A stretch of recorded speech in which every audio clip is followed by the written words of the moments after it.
اگر کوئی رمضان میں بیوی کے ساتھ ہم بستری کر لے تو کیا اس کا روزہ ٹوٹ جائے گا یا مانا جائے گا؟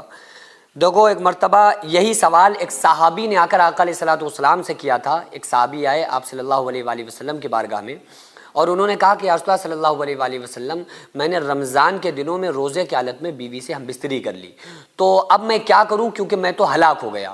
تو پہلے جو دنوں میں پہلے جو روزہ فرض تھا نا، وہ 24 گھنٹے کا روزہ ہوتا تھا۔ ہمارے ہاں تو دن کا روزہ ہے نا، ان کے یہاں راتوں میں بھی روزہ ہوا کرتے تھے، یعنی اس دور میں اللہ نے قرآن میں کہا نا، یا ایھا الذین آمنوا کتب علیکم الصیام کما کتب علی الذین من قبلکم لعلکم تتقون، اے ایمان والو تم پر روزے فرض کیے گئے ہیں جس طرح تم سے پہلے لوگوں پر فرض کیے گئے تھے۔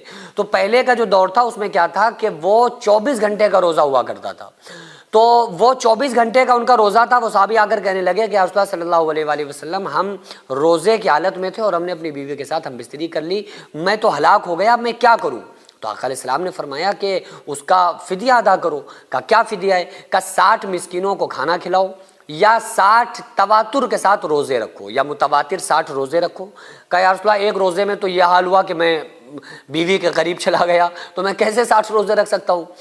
تو آقا علیہ السلام نے فرمایا تو پھر 60 مسکینوں کو کھانا کھلاؤ۔